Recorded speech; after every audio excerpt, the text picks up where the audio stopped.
Women can walk at different times in order to get different benefits, like alleviating constipation, increasing insulin sensitivity, improving their blood sugar control, losing body fat, achieving better hormonal balance, and even getting rid of inflammation. And that's what I'm going to teach you today inside of this live stream is exactly what you can do and when you can walk, how you can walk in order to get those benefits. So let's start out with how do you walk in order to alleviate constipation? So this is something that a lot of women will deal with because they deal with a lot of hormonal stress, and that leads to chronic constipation.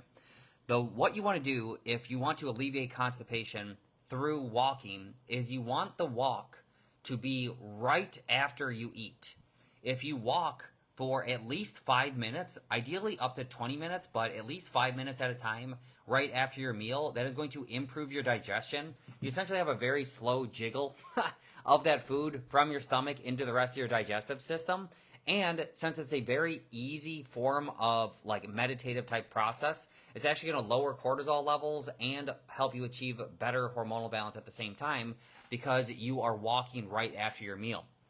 When it comes to insulin sensitivity, what you want to focus on when you're walking is beating your walking time. The number one thing you can do to increase your insulin sensitivity, and the reason why you want to increase your insulin sensitivity is because insulin is your fat storage hormone. If you can find a way for your body to release less of it, you will lose more body fat, but more importantly, you'll lose body fat because you're not as hungry. You will notice that if you eat very highly processed carbohydrates and they spike insulin like crazy, you can overeat them very easily.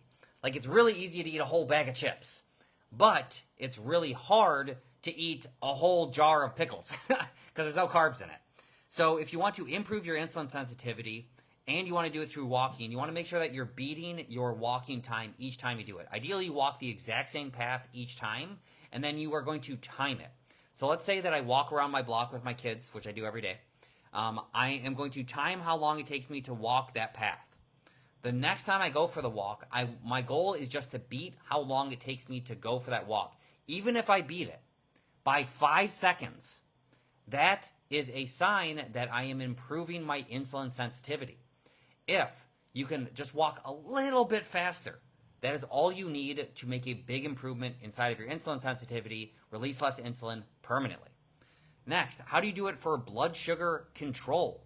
So when you're trying to control your blood sugar levels, the reason you don't want high blood sugar is because it messes up your insulin, and insulin makes you gain fat.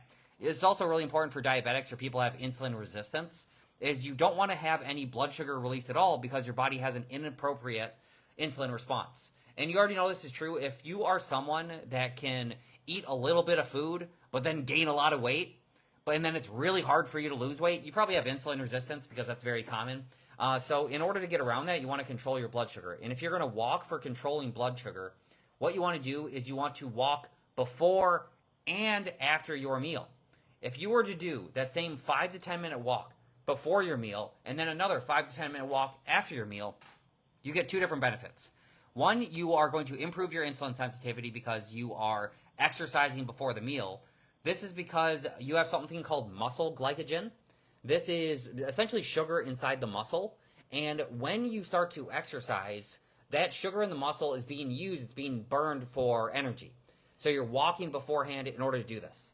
Next, you are going to be walking after your meal in order to continue to improve that insulin sensitivity and make sure you are going to shuttle that into your muscle. So when you eat, your blood sugar is going to increase, and you want that sugar to now be shuttled to your muscle. If it shuttles to the muscle, it is not going to be stored as body fat.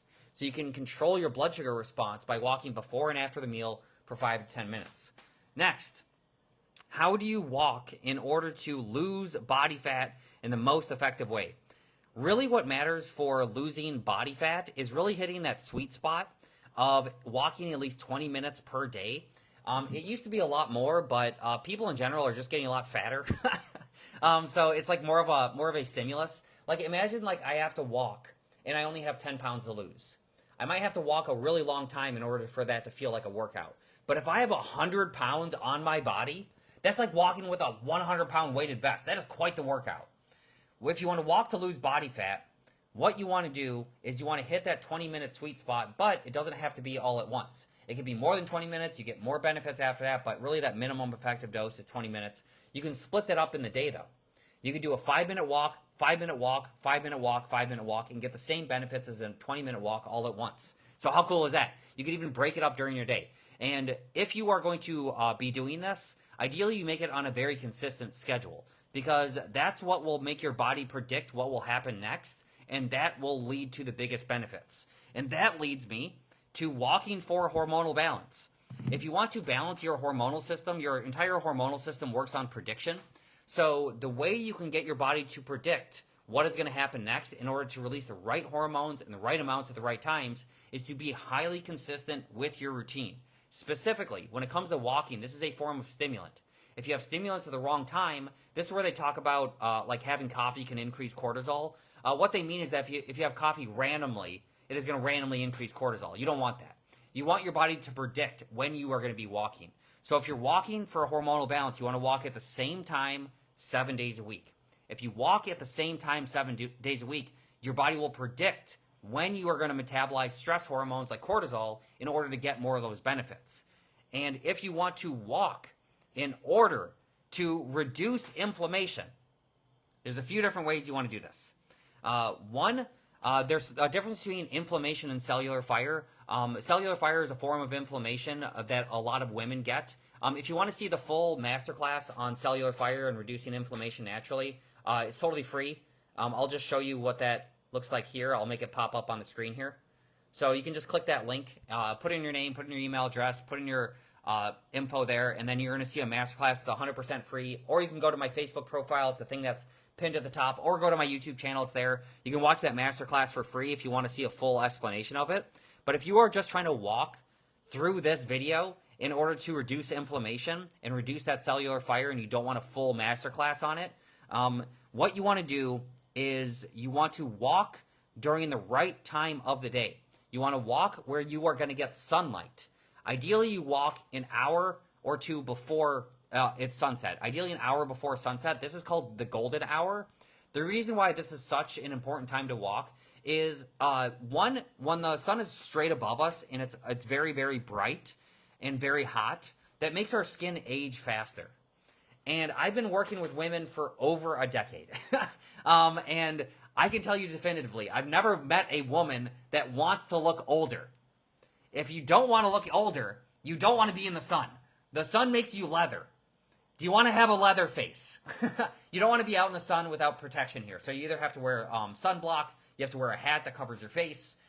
You do want to get sunshine though, but you don't want it to burn you. If you're burning, you're just causing problems on your skin. You're burning it, you're ruining your DNA, you have much higher likelihood of skin cancer. There's no real benefit to it. But sunshine in itself, if you get sunshine at the right time, like an hour before bed, or if you do it in moderate amounts so you don't actually burn, what'll happen is that sunshine is going to have two main benefits. If you walk an hour just as the sun is coming up, or an hour before bed, or an hour before it goes down, what'll happen is if you walk in the morning, you're going to start metabolizing cortisol faster, but more importantly, you are going to start getting rid of inflammation because that sunshine is going to make your body produce more vitamin D. Vitamin D helps to lower inflammation naturally. And by walking an hour when the sun first comes up or an hour before the sun goes down, you are going to be activating something called the muscle pump that is inside your calf muscles, and that is going to process that inflammation faster. So you can actually reduce inflammation through the sunshine. You can reduce inflammation by actually using the muscle pump, and you'll be able to reduce inflammation by physically walking outside, which has been shown to lower cortisol naturally, and also you're not going to get the harshness of the sun. You're not going to turn into leather. Not that you don't have to worry about turning into leather. You don't want to go out there and burn yourself on purpose is what I'm saying. So those are the things. If you want a full masterclass on cellular fire, you can just click the link, put your name in, you can watch that full thing. But those are the best times to walk for maximum benefits. If you're a woman, if you like this type of content, please let me know. I can make 1 million of these videos. I've been a professional health coach since 2008. So it's been freaking forever. I have 1 million of these videos I can make. Just let me know if you want to keep seeing this. And if you are interested in my full women's health and life coaching program that guarantees results without counting calories, All you have to do is comment info, and I will reach out. I hope you have a freaking awesome rest of your day. Love you all. Thank you for watching.